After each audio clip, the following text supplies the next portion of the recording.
Hello, everyone. Call this meeting to order of the December 2nd, 2025 Historic Commission. Call it to order at 5:04 p.m. I'll start by calling the roll. Commissioner Donovan. Present. Commissioner Fribley. Here. Commissioner Swenson Harris. Here. Commissioner Helmer. Here. Commissioner Howard is absent. Commissioner Jones. Here. And I am present. Thank you all for coming today. It's a very exciting day. And for the record, our video is not working, so we'll be proceeding with just audio. Start with approval of the agenda. Any additions or corrections to the agenda? Seeing none, we'll move to public comment and business from the audience online. I checked 2 minutes before, there was none online. In the room, we have Karen Johnson from the SDRC. Yes. Take it away. Welcome. How much time is allotted? I have allotted 20 minutes. 20 minutes here. Okay. Yes, I have some yes, questions. SDRC. Okay, What's? thank you. As said, I'm Karen Johnson. I'm a consultant for SRDC, and SRDC stands for Springfield Renaissance Design Development Corporation. Corporation. We are a 501c3 nonprofit. Our mission and focus has been downtown, keeping it vital, helping businesses promote their location in downtown. We are a connected community, which is a member level of Oregon Main Street. And that allows us to connect and learn about Main Street programs across the state, as well as have resources available to us from the national organization. So we have often been, Joe Leahy has given me a lot of the history of the organization, and I've been studying it as quickly as I can. I've only been involved for several months, so forgive me, and Jenna might fill in things I might have missed because she serves on the board as well. But we have been doing a number of projects. We have a number of current projects, but probably the one you're most familiar with has been the Wildish Theater. Many years ago, SRDC, along with the city of Springfield and foundations and individuals, raised money for the renovation. It was over $3 million that was secured for that. And great hurrah for the community to have the Wildish Theater renovated. So we have the capacity to kind of take on some big projects and see what might be of most benefit. So it's one of the things that we keep talking about are big projects. We always have big projects on our list.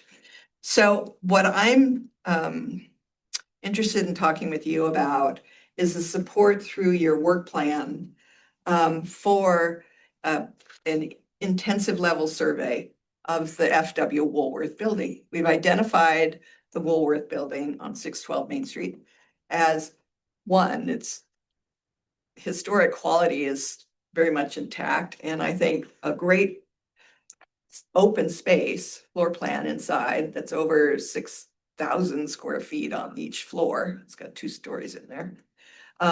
It is a building that is adjacent to the Wildish, so it lends itself to some interesting analysis about, can we expand the front of house for Wildish, giving it a more of a reception space, a bigger gathering space for people that have viewed shows at the theater? And does it allow for some shop space storage for the theater, so that the financial strength of the theater is set in a more fulfilled way? So it can store sets, it could have maybe a costume room, it can have the things that larger productions or more productions of certain varieties could pencil out and be financially viable for the theater. So, however, there's also other considerable uses that could take place in the Woolworth building.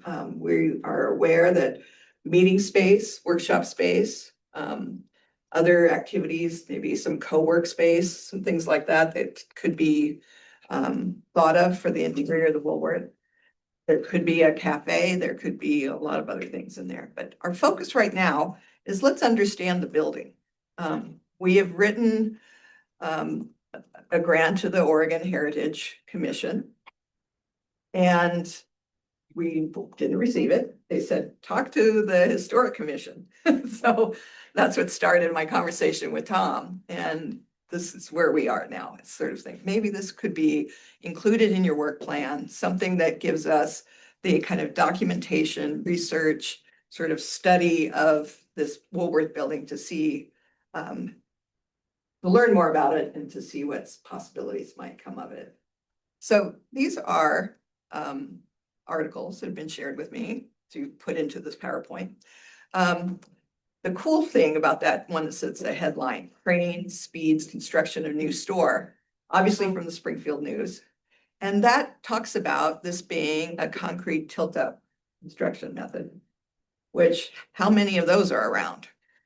Not very many. And so that's really has some interesting features. That means that the walls were poured on site, tilted up with a crane. All four. Yeah. You know, you imagine the sort of what's happening downtown. There's probably more photographs. Be cool to find. And Alan Cedar was the architect, and he ran a practice here in Springfield and in Eugene. And he is quoted as talking about this being, I believe, the only one in this region that he knew of.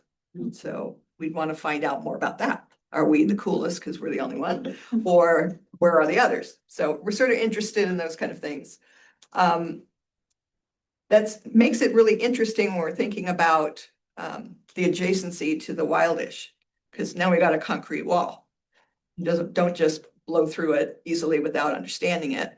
So one of the things we did was talk to GPR Data, which is a company that does scanning and will for a fee scan and let us know how the concrete adjacency, how those walls are between the Wildish and the Woolworth building. The other article, you could go back, Tom. I love looking at the picture of it though. Oh yeah, well, that was one of the owners after Woolworth moved out, but the one there on the right-hand side, it opened in June 24, 1954. That's a photo of the manager who later became the manager of Valley River. So I know him. And they talked about what a unique feature. So the other thing that's a cool story with this building is that up till then, Woolworths, you had to go up to the counter and you say, I want a bolt of yarn, or I want, you know, some nails, and they'd go get them and bring them to the counter and you pay for them there. This was a self-serve model, which was pretty unique, where you got the customers going around, wandering around and finding the things they want. So I think there'd be some cool stories about people experiencing Woolworths as a shopper. There might even be a lunchroom or a lunch counter. I'm really curious about that. See, I know the one in Eugene had a lunch counter. So there's some aspects about how the store served the community. At that time, population of Springfield was 10,000. And I looked up one of my research things here. I looked up was growing rather rapidly. So I'm sure it was really a strong hub of commercial activity downtown. So at any rate, that's my share in the news clips. Then we had other photos over time, thanks to, I think this might be in that walking tour book.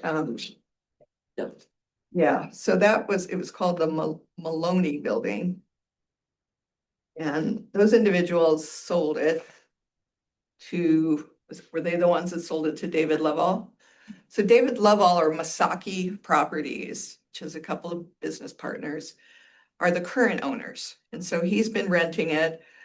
When we started this process, we communicated with David and we got his blessing. Yeah, I'm glad you guys are interested. Let's look around, see what you find out. We haven't talked buying and selling, but we're interested in seeing what is possible with this facility and this building. So there it is in its glory. I'm curious about how much is the original. I think obviously all the exteriors stucco and I think the tile work at the entry, obviously the windows look original. There's some pretty neat features in there that we could work with. On the historic photo, there was a bank of lights over the street awning. I think those are sweet. And yeah, obviously they knew they were designing for Oregon in the rain, so it actually has its own awning. I mean, that's part of the concrete. So you look at that building and you see it as it is today, and it's a pretty choice property from a historic point of view.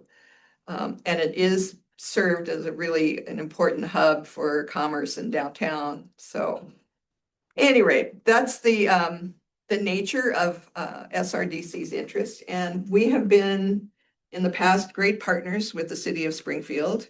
And in fact, in the downtown refinement plan of the city of Springfield, there's a whole lot of goals. And I wanted to just highlight, there's a lot of things we use this as sort of a guideline to what we ought to focus on. And one of them talks about Alive After 5, which is obviously something that was a strong motivation for the theater. Encourage evening activity in the downtown with dining, cultural, and entertainment opportunities for all ages. So that's kind of fun to see that. This is kind of a cultural hub area, not only with the Wildish, but you've got across the street, the A3 school. And so there's sort of activity down there that's a little further up Main Street. You've got the Emerald Art just down the road. And the museum. And the museum and the library. So you've got this nice kind of hub piece that could turn into more. And the other thing in the goals is create downtown partnerships. And it says collaborate with Lane Transit, the Springfield Renaissance Development Corporation, and other groups to coordinate efforts and build community support. So we're here as part of that support. You know, sometimes it's nice to have a community-based nonprofit kind of go out and, you know, ask some questions and help the city with some of their goals for downtown. So that's our request. I did turned out to be a 2-pager. I think Tom sent it to y'all. Did you get it? I think I saw it, but I went out. What's the interest in going that direction to connect more space for the theater versus the other direction? Well, there's truth. There's buildings on both sides. The other side is not interested in selling or moving. So I think that was looked at one point, like, oh, that would be nice. However, all of them on that block are all lovely little brick 1-stories that could be a really nice element for that section of Main Street. The trees, however, block some of the photographers' efforts to show you. We should cut them down. No. Well, now that it's winter. It's easier to Get see. some photos. That sheet. Okay, so Sorry. what I wanted to do is ask you to put into your, you know, this may be something new to consider, a single property, which the intensive level survey allows to be. And all the collection of data and everything would be shared with the state, could be used in the future, but it would also give us some details that we are currently lacking about the Woolworth building and the adjacency to the Wildish to see, is this even feasible? Is this worth it? Is it something that will be a benefit? And we'd like to partner with you. Is this the sheet? No, that's That's the, the bid sheet. no, that's earlier.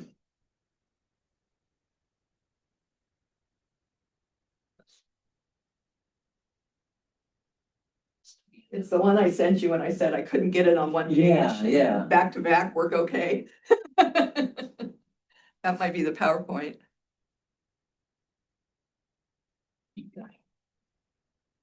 Well, I could,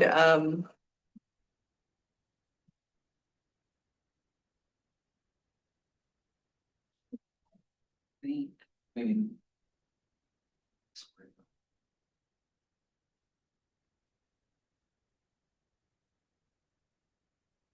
There it is. Ooh, What? I have it. I do not know Chinese. No.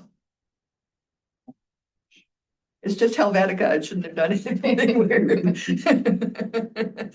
But that heading at the top just says Springfield Historic Commission request for 2026 work plan ILS project. That's what the first line of Chinese is. The next line is the community partner naming Springfield Renaissance Development Corp. Okay. And then the title that we've given this project, Heritage on Main Street, ILS for FW Woolworth Building. So amount requested, I had 10,000 to 15,000, which is what we think this project could cost.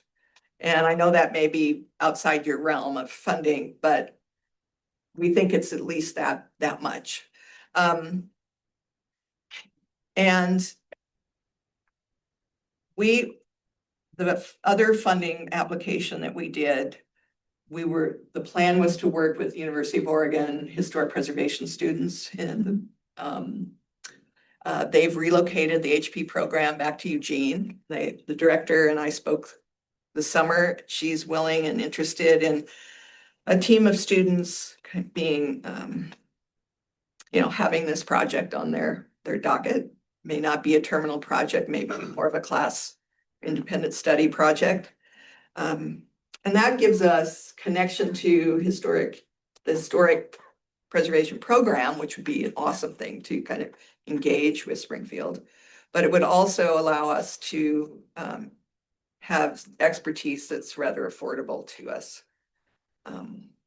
I'm sorry, Tom, I don't know what. Yeah, It's in Word. I probably should have saved a PDF for you. and then it like converted once it fully loaded in, Yeah. so, Well, I will leave you a hard copy.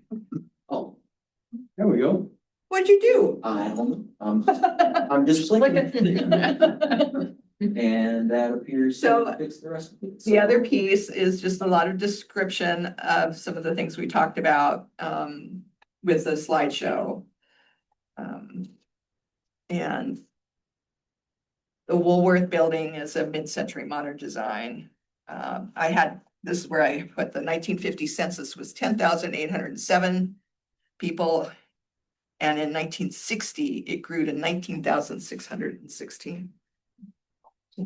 That is a pretty double Yeah. in 10 years, so that's awesome. So the building include here that it's privately owned by Masaka Properties.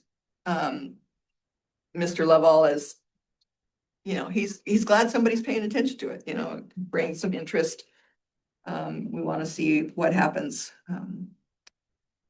And the ILS study is a little more intensive than what our first project proposal had been with the university students, because it requires a lot more maps and documentation. But we can handle that. So and I mentioned to the HP director, that was our next steps, to see if we could get funding support from you guys to help with the ILS. So are you wanting us to hire a consultant and administer the contract, or that I'm sorry, I'm forgetting the acronym, the SDRC would be the recipient of the grant and would complete the research? We were happy to take the lead with the project, but because the money would come to the city, I really don't know. You guys could do the low bid proposal. Would that mean you could engage with the students at the U of O as freely and easily as a nonprofit might be able to do? Or it could go out to bid and we just see, who's out there. It's small enough that it wouldn't have to go out to bid, right? If it's under 10. It's under 10. Under 10. Yeah. Thinking 15, okay. I know. Yeah. Let's go over that, then it opens up that can of worms. Which isn't a bad thing, but if y'all have someone in mind already, I mean, it's up to the commission here to figure out how those funds would be applied. Did Amalia say whether the U of O program would need any funding in order for them to participate? The funding was all going to them in our first proposal. And she isn't in a position to bid on this until we know you know, what's going on. So I would think because of the additional documentation and photographs, which are supply costs that SRTC could fund, I think the bulk of it would go to the labor. So she had proposed for us a $5,000 on that first project. And I think that we also wanted to have the imaging done. Having the So wall scanned for. all the wall scan to see, or is there rebar in there? As part of the ILS. As part of the ILS. Interesting. Yeah. Okay. So that's why it kind of went up a little bit. That's why I Yeah. said 10,000 to 15. The ILS was the best thing I could think of as far as like how we tackle individual properties. We used the reconnaissance level survey when we did the survey of the Washburn district to see how our assets are being managed right now by the individual property owners. But overall, you know, think of that word reconnaissance. We're looking at this broad area, whereas this is that intensive, you know, scrutiny, looking directly at one specific asset. So I thought that would be the best one. I don't know if this is open for any other discussion. Celine's hand is raised. It's hard to tell, but. Yes. Yes, Celine. Okay, let's go to Celine. And I'm sorry, I am calling in and I don't think I see the same thing in front of me as the rest of you. I was wondering if there are other entities that are interested in helping to partner to fund this, or if it would primarily be us and SRDC. Well, that's a great question. As you all know, projects require partnerships, and the more you know and can clearly describe what you're asking for, the better your chances are of getting others involved. At this point, we have had some conversations with some private individuals. Maybe if we have something to bring to the table, there could be some financial support from others. We are imagining using some of our own resources along with what the HC Commission can give through SHPO. That's kind of where we're trying to get to first base. Because we would definitely, if we're moving further into acquiring this, we would be doing major fundraising. I just forwarded you the email that has this document in it that we're looking at.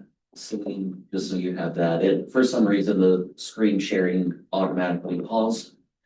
So it is not showing you the document on the screen right now. Thank you. You're welcome. Yeah. So the landowner isn't a potential resource here. They're in some ways kind of on the other side of the proposal, or? We actually have planned to ask for some investment on his part for the image scanning and such to help with the funding. So would that, how would that benefit? I mean, for example, if he sold it to somebody else, would that information all be for naught, or would it be protected in some way That's as? a great question. Yeah. One thing about the ILS is that you enter it into the state's database. All the information about that we would research and bring to the table is never lost. Right. So So anybody with a new proposal is gonna be confronting quite a bit of information about the historic capacity or character of the building anyway. I think what's important about it is that it's like the information gathered like isn't necessarily of financial benefit to anybody, right? It's more about gathering information to understand feasibility, sure, for a specific project, but it's also about just gathering information that is capturing this asset that we have in the community in perpetuity, right? Like if, you know, if something happened to the building down the road, you know, fire, whatever, some natural disaster, like we would have documented this cool example of a historic building in our community. And regardless of its long-term outcome, like that in and of itself is, I think, historically useful. I think you have the same page in front of you there, but just as a reminder for all of us, the state guidelines for when to do an ILS includes further documentation to document the history of a resource and assess definitively its eligibility for the local register or national register, potential individual designation, which is similar, document the history of the resource and assess definitively its eligibility for the local or national register, potential district designation, potential multiple property designation, compliance-driven documentation, documenting the history of a resource to assess definitively its eligibility for the National Register within the project area.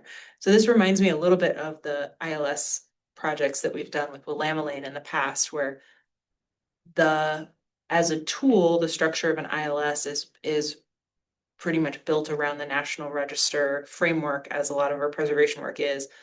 But then we also want to be shaping the project to focus on the information that's most valuable or of interest to the community right now, whether it gets the designation or not, Yeah, the designation is not the goal. right? Although a designation could come with some financial benefit to the project eventually, it's Yeah. not enough to be the whole reason, or it isn't the whole reason for doing the ILS. That's, I think we've talked about it as it's sort of, we're so much at the beginning that we can't say that's where we're going. Right. That makes sense. That's why I really appreciate all the maps and documents that would be uploaded into the state's database and be available. I think that, like Jenna says, it'd be captured. My question for this is, so for an ILS, the state guidelines for the CLG grant, not just in general, say that we have to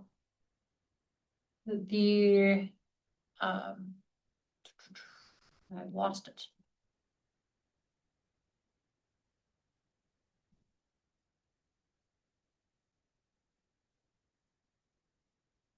And essentially, the contractor has to meet professional, level requirements. And I'm wondering, oh, there it is. Consultants must meet professional requirements in the Historic Preservation Fund Grant Manual. I have to assume that Amalia would meet those Okay. as the program director. That was what I. Yeah, Sure. and she agreed to be the professor in charge, and she provided me with her CV, a long and short one. So I would share the short one. Sounds All I want to see. But at any rate, so she seems to be on board. And the credentialing is usually a mix of education and years of experience, in Amalia definitely. Okay, that was what I wanted to check on.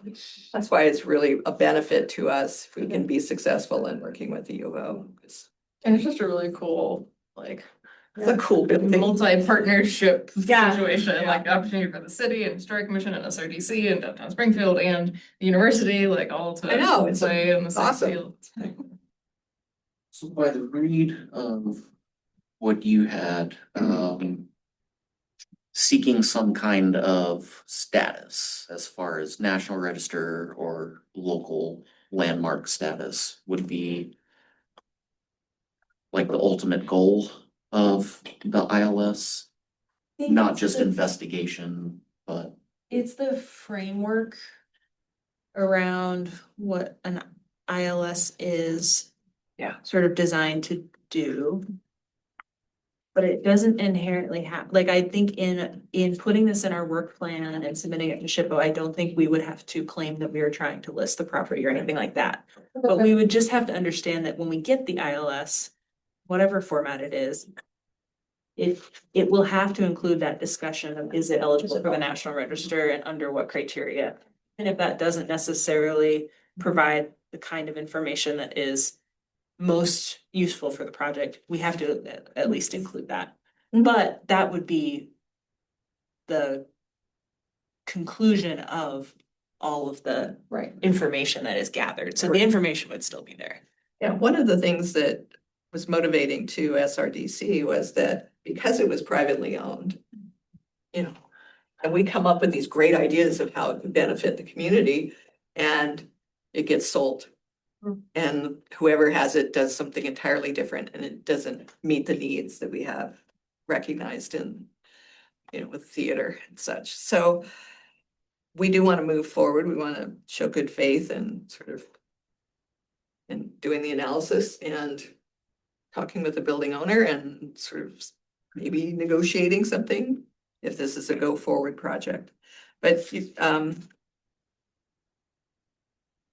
I just think that SHPO, that they mentioned in here that they have something like 50,000 properties that have done survey work, in their resources, the state records, 50,000 survey records and National Register nominations throughout the state from 1960s to today.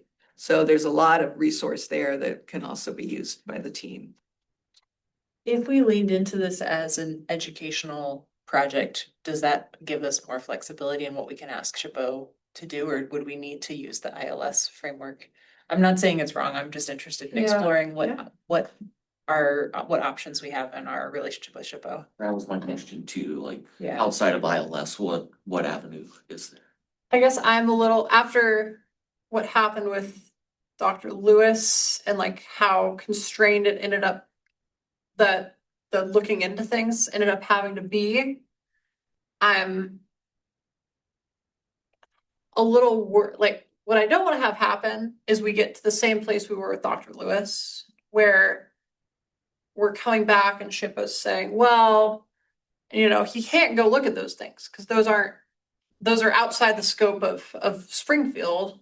And obviously the building is not going to be outside the scope of Springfield. Like, I'm not too worried about that, but just like the scoping of the project, if it were an educational, I guess what I worry about is that SHPO's gonna come back and say you don't need $15,000 to do an educational program on the Woolworth building. In a way that an ILS, I think they wouldn't balk at as much. But yeah, Had, obviously.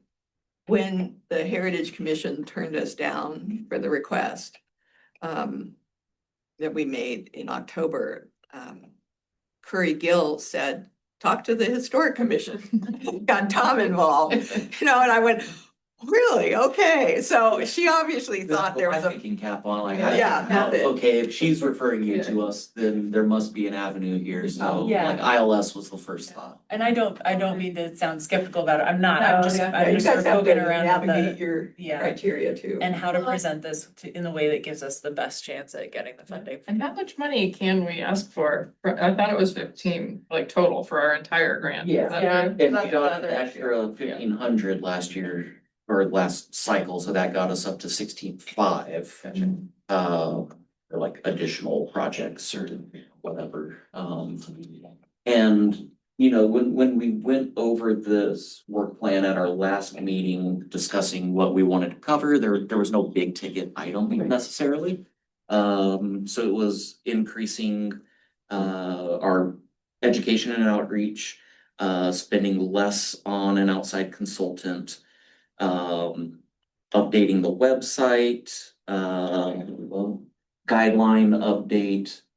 So fairly minor in the realm of money ask, whereas this could be, what we funnel a good amount into. I feel like the guideline update actually could be a huge, heavy expense. That was gonna be like, we need to, rewriting the entire historic design guidelines book was a huge one, but also that feels like a very long-term project that we don't actually have we haven't done research on who would do that work and What we want. what do we want? What are our goals? What is the outcome? So like, this is more, a more formed idea. Celine. I am also just interested because this is a decent sized request. I am interested in just understanding if we were to end up getting approved with part of this, or if we were to ask for less of this, would there still be a way?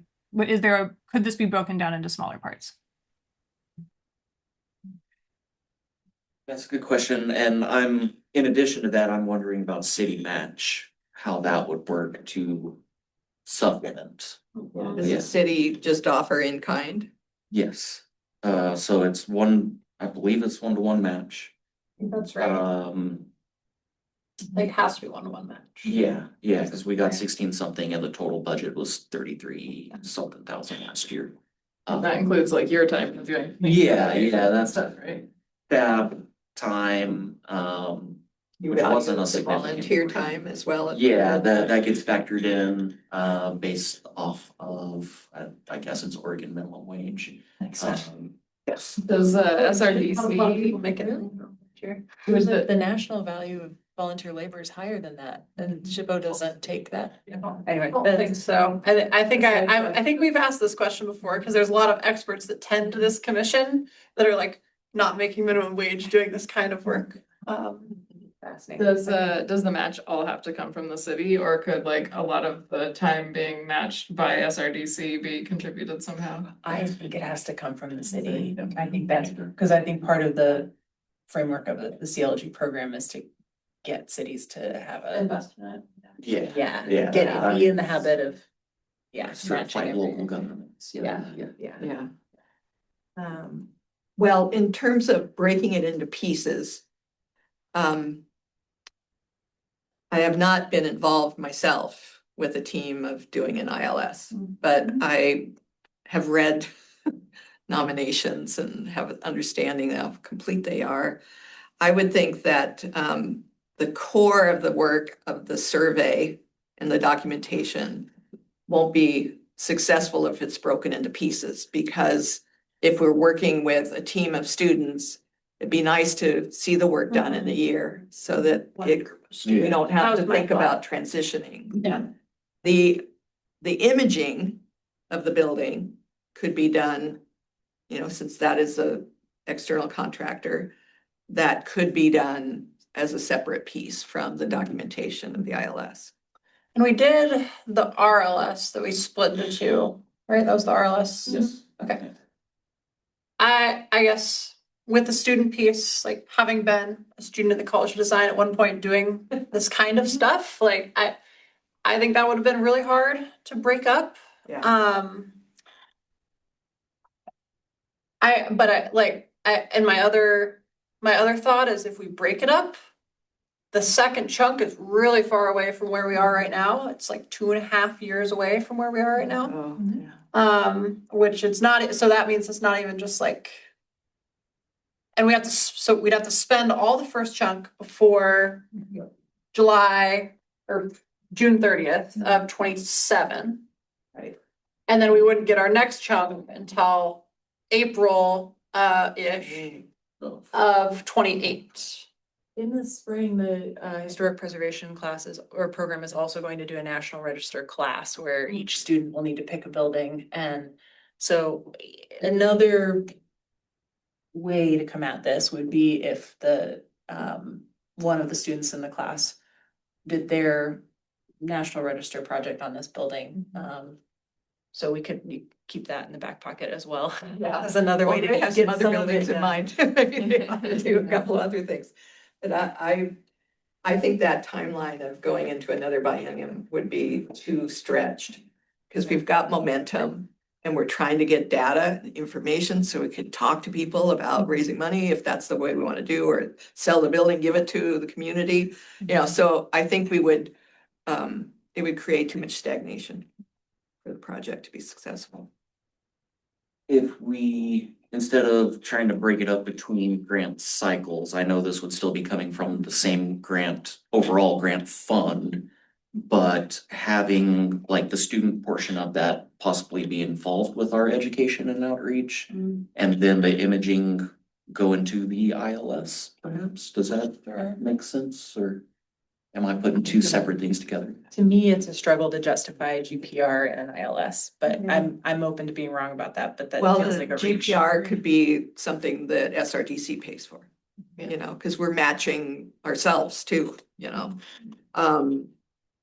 And that leads us to kind of more conversations about how the facility, how the space would be used by Wildish, how it could be used by the chamber or the Rotary or other groups. So I think that would be fair. I think it'd be fair. I mean, I think in any realm of possibility, it doesn't seem like we would be able to put 15 towards it because we do have other expenses, like. Exactly. So. You gotta protect the Washburn. Yeah. So in any scenario, it seems like some of the cost has to be peeled off and dealt with separately. Yeah, I guess as a I'd like the intensive level survey as its own package. Mhm. I think breaking it into pieces or stretching it out over multiple students or something, students, faculty, I don't think that's necessarily gonna produce the best Do we have- outcome. Do we have a one pager, sorry, do we have a one pager on what the ILS is hoping to capture? No, it's a big In part this of their case? book. Okay. It's online. Yeah, sorry, I didn't mean like No, for in the general, I meant, but specifically for this project, like what would we be looking at? 'Cause that is the other thing that I'm thinking of, is like we have to do granting pretty soon. Like what the deliverable is. So, yeah, like what are we I could read some producing? of the I mean, obviously this, I guess like the survey report, but like what? I guess we're just. They wanna, for they whether or wanna not- look at, so we would, You're asking from from the the ILS. our DC perspective or from the SHPO perspective? Well, I realize we're trying to meet them in the middle, but Yeah. Yeah. I guess I'd like to hear, I think I understand what SRDC is trying to do with it. I guess from the SHPO perspective, what are we going, in the grant, we're gonna be saying, we are asking for an ILS to assess The Woolworth. the Woolworth building. Basically just gather. Is that, It's Historical everything. is SHPO gonna be good enough on that? Certainly having the historic angle, Sure. ultimately. What we're talking about is like adaptive reuse of that building to tie it into the Wildish. Which If it's feasible, we're entails, still if not it's, even- but that's what you're doing is more or less a feasibility study. With the imaging to see, is this wall going to be able to be knocked out? Is it going to harm the structural integrity, thus harming the historic integrity? A lot of data here that, collecting the physical architectural information, taking photographs, doing measured drawings, all these pieces that are part of ILS are perfect for the documentation we're after. The research on prior owners and uses. I think we can Everything get there. would be good. Okay, Yes. that's really what I'm trying to figure out, is like from a grant making perspective, is SHPO gonna come back? I doubt that SHPO would have a lot of questions about what do you want the ILS to be? Because what they would want is for us to follow that. Yeah. Yeah, sure. They've tried to make it as much of a, a format, a locked in sort of, prescriptive. But I like to think that in our application to SHPO, as long as we, I would hope we could be pretty cards on the table and say something like, there is community interest in the future of this building. And we, as the Historic Commission, would like to be well prepared with a knowledge of the physical integrity and historic significance of the building. And to be well prepared to work in partnership with the community to explore what happens next. I think that would demonstrate to SHPO that we are asking for the money in order to fulfill our role as a CLG commission. I think that would be a slam dunk. If we wanted to ask for funding for the GPR too, I'd recommend that we be explicit about that. So that just because it's not within this, it's not inherently in the scope, but it's not inherently outside the scope.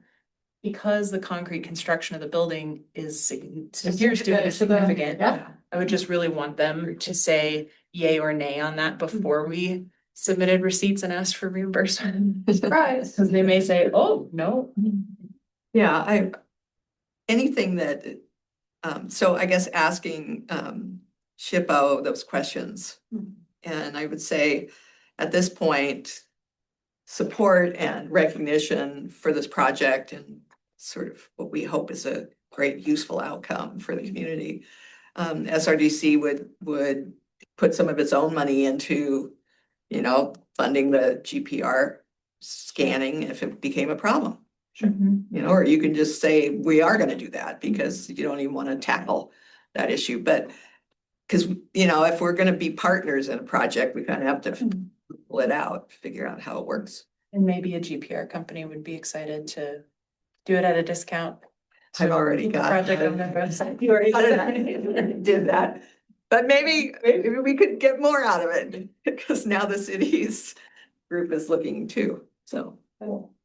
And so when we submit our application for the funding for the grant, there is typically some back and forth, like, you know, with Curry, you might wanna think about lowering this amount or raising this amount. I think last year for the RLS of the Washburn, we got 10,000. We did 10,000. Yeah. So that's, you know, not outside of the realm of possibility in this respect. I think Curry said that was even a little high for an RLS, but in this case, being intensive level, I would, We did an ILS, the Jaquo House. the Yeah. Gray Jaquo. yeah, and that was 7, I think, right? I think so. I think that was applied before I took this over. I think it was 7, but that, I mean, that was a less. From my perspective, I like. Kind of what you see is more what you get with that building, like, I don't know what you're getting with the Woolworth building. Yeah, It that could, was certainly more qualitative, I think, too, with the, like, the history aspect of Yeah. it. so, okay. Does anyone else have any questions before we get into discussion? In the application, do we wanna try and keep the request below 10,000 so that, cause it sounds like the partnership with the U of O is one of the key things we wanna do. Is there an exception for if we're bidding to a public entity? That's a good question. Might be. Yeah, I'll post that to contract people. That would change how I feel about going over 10 or not. The U of O also takes a significant cut in overhead if it's something that is managed as a research grant or something like I know. that, so we probably have to disclose I, or. I yeah. put, that was included in the $5,000. Great. That was our first non-intensive level survey proposal. Okay. And we called it a condition. We couldn't call it a condition assessment. We said something like, condition report or something like that. And it worked out for Amelia. Great. And it did, because we were working with one of the research centers, the planning department has a research center. And we were kind of channeling things through them for, because they've had a lot of contract management stuff. Cool. That was IPRE, it's the group. So with the imaging aspect involved, so we're talking about that full ask of up to possibly 15,000 at the high end. I mean, that really needs to be done, it sounds, as far as the ultimate use of that building. Especially Connected for to the the wireless, if you want to Wildish, connect right, to the wireless. Yeah. We could maybe like, so that's one of our big questions, like how useful, Right. you know, how, what's potential?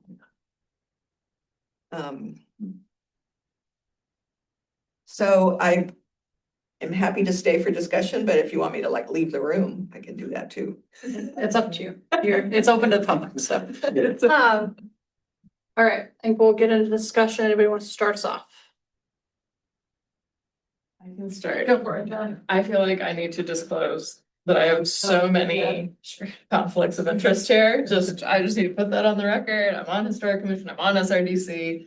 I work with the owner of this building as a client. Like, I absolutely have so many fingers in this pie in so many different directions. So I'm just stating that publicly. That said, I also have opinions, and I do feel like it could be a comfortable balance if I play all sides equally here in my roles. It feels like it could be a nice balance if we fund 9,999 or whatever, stay under that bid amount, make it a non-issue, cover the university's scope, have the scanning be something that we tackle separately, and once we've got this chunk committed, like, that makes it a much better selling point to go ask for money from other, you know, whatever, community members, private folks, whatever, other stakeholders to potentially help chip in for the remaining 5, K costs. And that's kind of where that feels like an easy-ish solution in my mind, because it leaves us then 5 or 6,500 or whatever to do the other tasks that we need to do on this commission, without totally overextending ourselves on this one item. Celine. I think I agree with a lot of that. I think that to fund this whole thing would be a really significant piece of our entire budget, and I think it's preferable if we do have room for some other priorities as well. It also feels to me like the non-scanning piece of this is very clearly in line with what we've done in the past. So it seems easy for us to say, you know, this is a role that makes sense for us.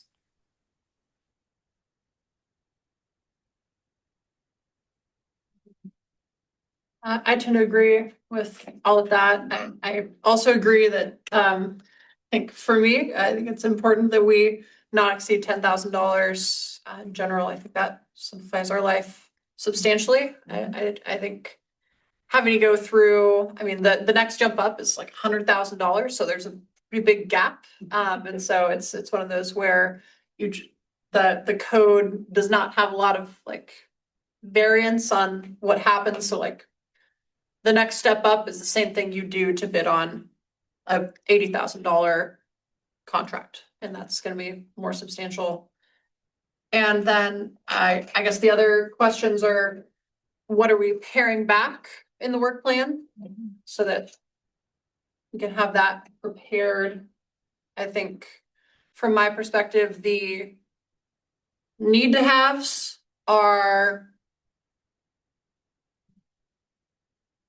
consultants is necessary, I think, from my perspective, and then maybe some like printing costs, but I think we could scale back on our education piece.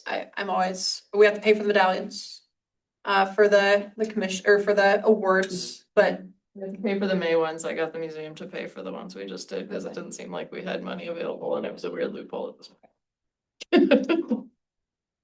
I was curious if I was gonna come out of pocket for this. Yeah, I So was also thinking thank very you, thank the museum for us for that. I don't think I might be buying medallions. I was pretty prepared to do that as well. Should this be one motion about the work plan, or should we have a motion with respect to this proposal independently?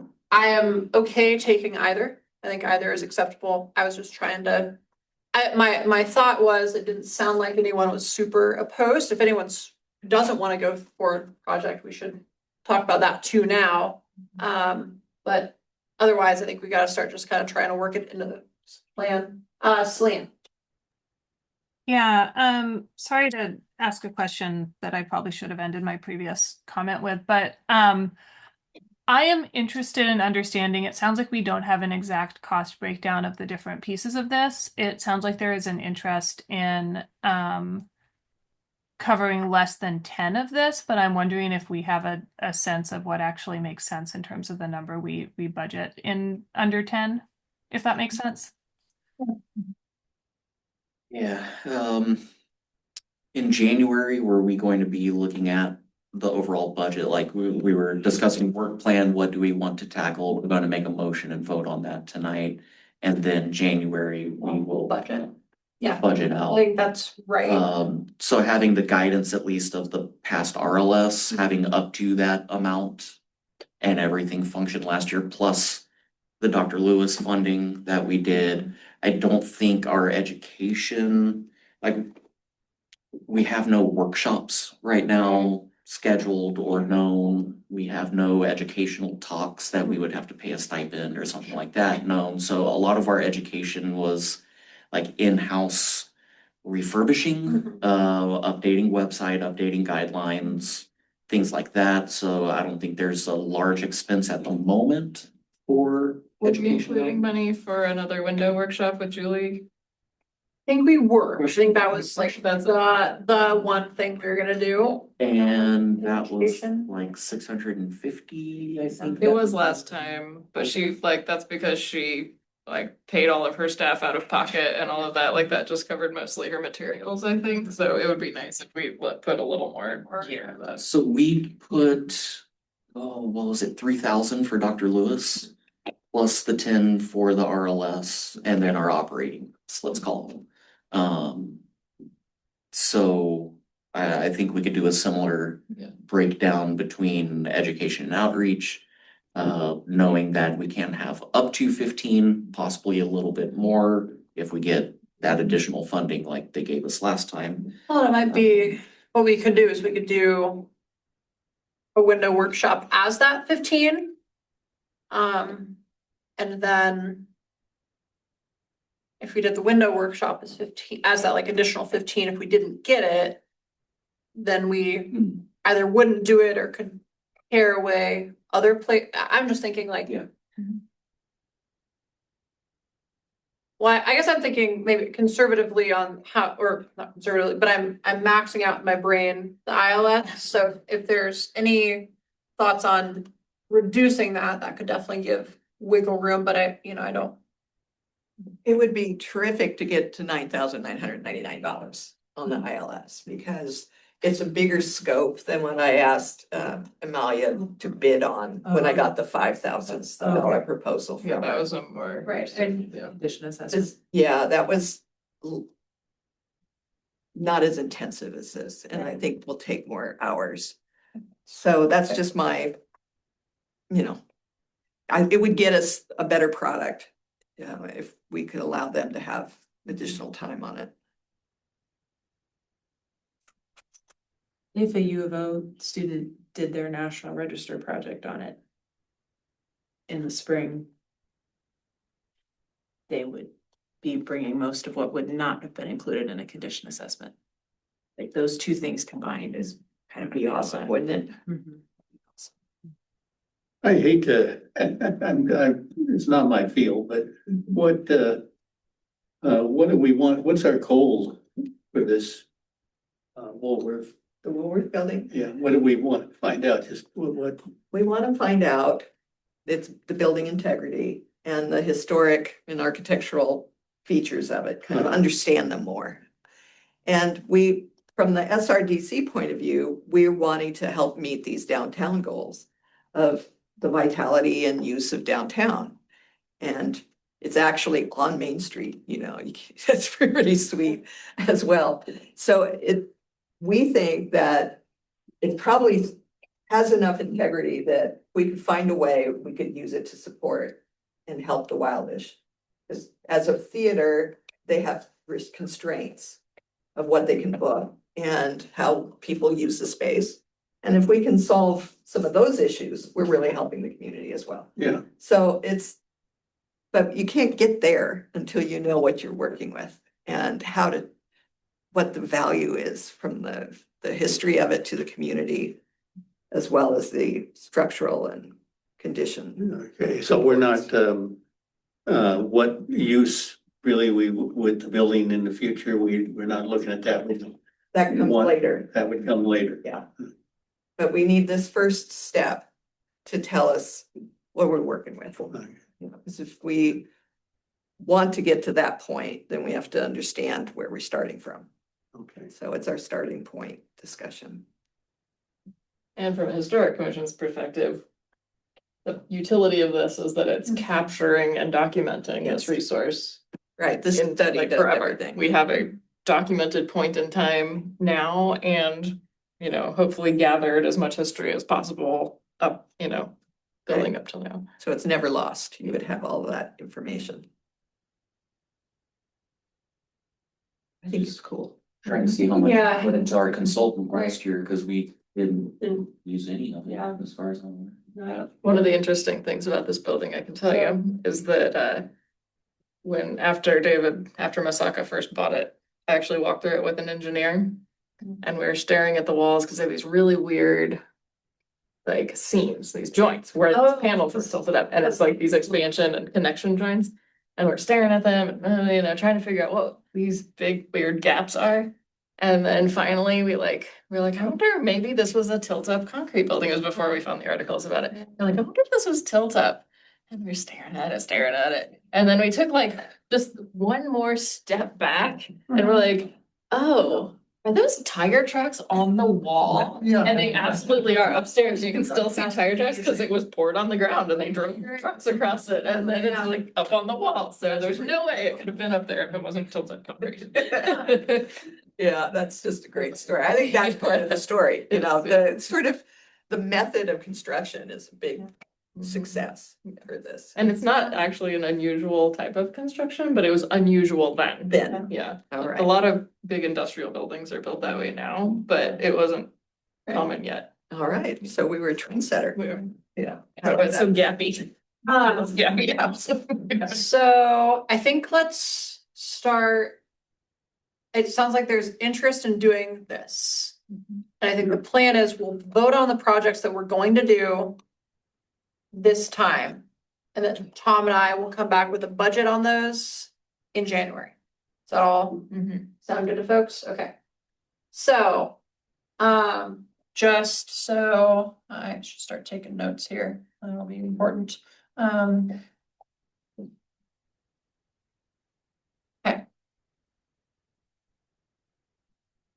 Is there anyone that wants to make a motion? If not, I'm happy to suggest a motion. Are we suggesting the things on the list, or are we suggesting? This is last year's. This is last year's, but I think it gives you a pretty good idea of what there is or isn't. And then obviously what we discussed last time in terms of we had walking tour update, or sorry, the guidelines update.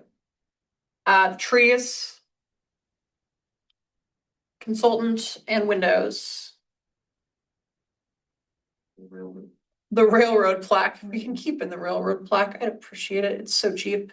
We need heritage awards. Heritage Award medallions. And I think that was all we discussed. So if I were to make a motion to substitute the, let's say, up to $9,500 for the intensive level study of 612 Main, would we be substituting that for?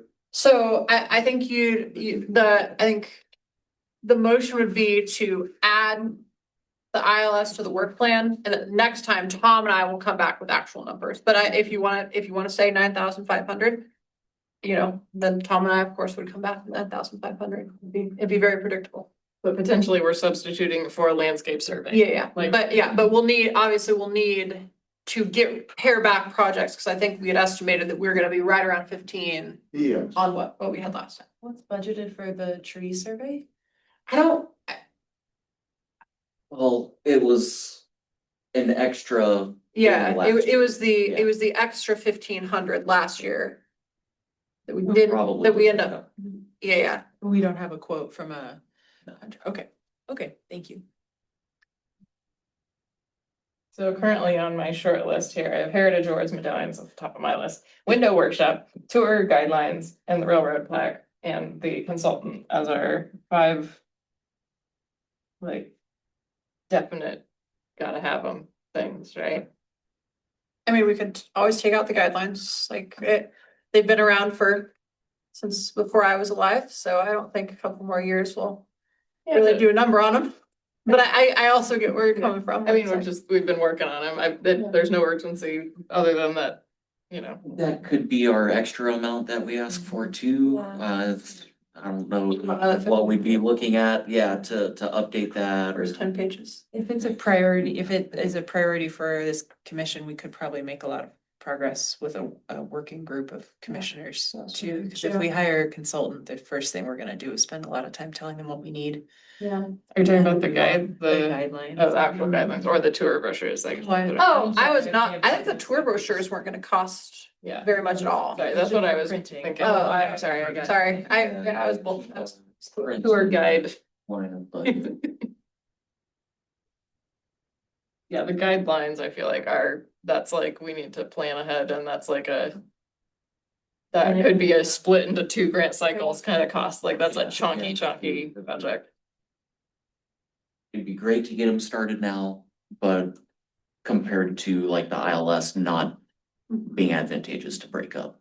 Guidelines, something to break up, at least get something tackled on it. The other thing that I think is maybe a shortcoming of our program, but we haven't talked about it yet and maybe can't in time for the cycle, is the list of city landmarks that we have any ability to advocate for and provide any sort of design guidance for. That list is incredibly short. And to the extent that there would be public support for this or property owner support, I would like us to find would like us to look at what we want that landmarks list to be, whether there's properties that we think should be added to it. Because we really do spend a lot of time on the Washburn and we do not exist to serve the Washburn exclusively. But our landmarks list is very small. It's a tricky thing, that landmarks list though, because once you Yes. put it on that list, it is binding. And what it means is that any project that happens on any of those buildings now to those owners costs so much more money, right? Cause it has to go through insane planning review. And so if, like, I feel like researching the building, educating the owners and guiding them is like the thing that needs to happen. Once it's locally listed, like that can happen at the same cost regardless of whether it's listed or not. Whereas once it's listed, it just creates the barrier to entry in terms of achieving a project, which is, I think, a major systemic flaw. That's a whole other realm of conversation, but it's an interesting thing, like, is it that could we do more surveys, even just RLSs of a bunch of these buildings and like build public education enthusiasm and then stewardship resulting? Or do we need to get them listed in order to foster I that? also much prefer carrots to sticks. Yeah. I do think that it would be worthwhile for us to have a conversation as a commission about whether there are any properties out there that It should be. that should be, and I don't actually have any in mind at this moment, but it's just something that is not part of it's not something that we've spent time on in the years that I'm familiar with the commission. Yeah, I mean, I think what could be interesting and less painful financially to people is if we were to think about working with that historic preservation class, historic preservation class. And they're doing those National Register listings, how many of those students can we steal? Like, can we just weasel our way in there real hard? Because there are so many good projects in Springfield for them Yeah. to work on. And there's only 6 students right now, so we want to get all 6 of those. Yeah, like they should do memorial building, absolutely. Yeah. Right? Yeah, there's a bunch that would be really good for them. Yeah. Well, I know that the rail depot was done by 2 architecture students in the 80s. So there's more students than all HP as well, if we could get them mentored properly. So, yeah, I think they're a great resource and you guys have a good list. That'll be, so you've got a lot of things on your wish list. So I might suggest, if anyone is willing to make this motion, that we can always adopt a work plan if it doesn't add costs, right? So like, if we wanna talk about buildings we wanna look at, like that can we can add that anytime we want. That could be all we do from July of 2027 through this meeting in 2027. We just talk about that if we want to. But for the work plan submitted to SHPO, I might suggest a motion for printing a consultant medallions for the Heritage Awards. The plaque not to exceed, do we think we could do it in 300, Tom? Not to exceed $300. And the Woolworth Building, ILS. No trees. I think it would be no trees. Gotcha. No windows? We need, and a window workshop. And the window workshop. Okay. I think if we can squeeze those 5 heritage awards, window workshop, printing, railroad plaque, and our consultant fees in the $5 to $6,500 range, then that leaves us, well, 1. Then 9,999 or whatever can be potentially, and I know we're not talking money yet, but that seems within the realm, and if we needed to shift that $500 back and do $9,500, like we could do that, but like I feel like that scope for the small chunk and the big chunk feels in the realm of possibility. Okay. But I don't know that I should, well. Yeah, Yeah. that's fair. Well, I would move that we adopt a motion directing Tom and Elise to proceed with preparation of a budget based on that project list that has just been recited. That would be the window workshop, the plaque Printing, a consultant, medallions, and the Woolworth ILS. Yeah. I'll second it. Okay, it's been moved and seconded that we prepare a work plan with those items. I didn't miss any, right? Okay. Is there any debate or discussion? Any other debate or discussion? All right. Seeing none, we'll move to a vote. All those in favor signify by saying aye. I Any opposed, nay? I feel like I should abstain. And I'll record abstention from Jenna. All right, the majority being in the affirmative, the motion is adopted. All right, thank you, folks. Work with Tom to get that done.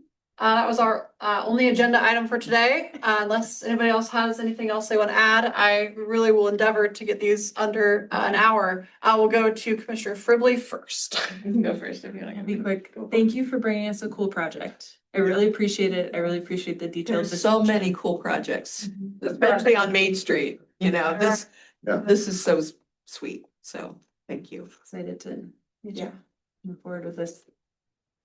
Okay, I just wanted to quickly comment. You were there. We went to, or at least weren't you there for part of it? We went to the online to the Yeah. CLG SHPO CLG workshop on, I don't know, whenever, the 20th.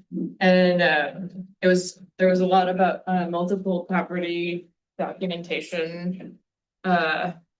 Basically how to do a multiple property documentation designation, something. So essentially, it's just an interesting tool in the toolkit to keep in mind. So for example, you can basically do a huge contextual analysis on a theme. Sure.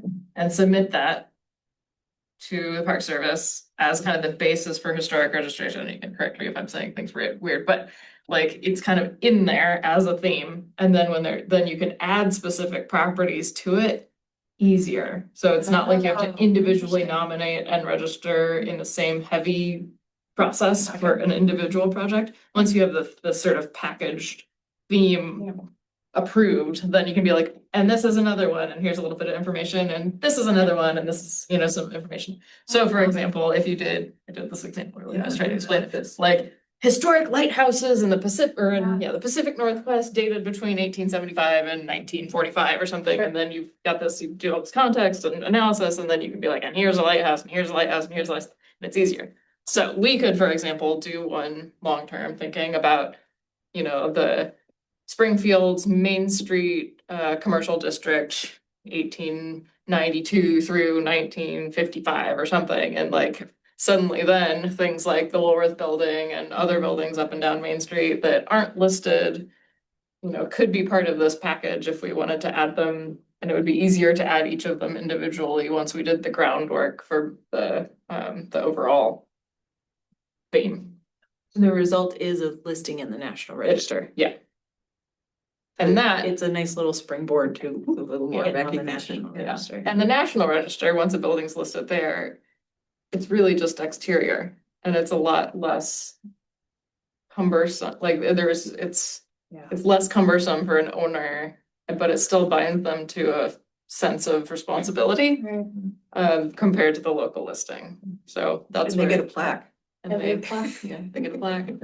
You'll get on the internet. The multiple property documentation is also, I think, really powerful because in my limited experience with them, it means that you're writing a document that is meant to serve a bigger picture than just one specific property. And so it genuinely provides a lot of useful context that helps us understand more about other pieces of the built environment. It's not as tunnel vision. Yeah. When you finish one National Register nomination, sometimes you can use some of what you learned there to nominate similar properties, but not in the way that, because it will help define what would make a building of this type significant or not significant. Like there's one for Oregon State Guard, or Oregon National Guard Armories. National Guard Armories. Mhm. And And it's it's- this one, actually. I have found it professionally very, very helpful because we were looking at a historic armory in Redmond and Okay. we're thinking that we needed to evaluate it, and then boom, it's addressed as being just not remarkable in the grand scheme of the statewide context, and we were like, oh, we know. It, Some of those are awesome, like former forts. Yeah, And those are yeah, very they're very, and it doesn't meet, if it's, doesn't meet the qualifications of the multiple property document, doesn't mean it's not still cool, but Sure. it just helps you know where your resource fits into the bigger picture. I was talking with Tom about, does the planning office have an inventory of historic buildings on Main Street in South Ave, or out in the hood other than Washburn, so even that be fascinating to sort of have the criteria set and then just sort of see what you've got to work with. I think some of these single-story brick, the meat store and Yeah, off the wheels. little grocery and then the antique store. I mean, there's some interesting properties around. Yeah, and that's where an RLS would actually be good, doing an RLS of like the downtown core and up and down Main Street at some point, right? Been done, but updating, Yeah. That's it. I could get a copy of that if somebody could find it. Totally on stage. All right. yeah, well, thank you all so much. That was a good meeting. Meeting's always a long one, so I appreciate it. I'm very excited about this project. Like I said, I used to be a Sustainable City of the Year program student back in the day, and it's a great opportunity for students. It's a great opportunity for the community. So I'm excited about it. So thank you all. I'll adjourn this meeting at 6:20. Right. Good. So you guys familiar with that, not the record now, but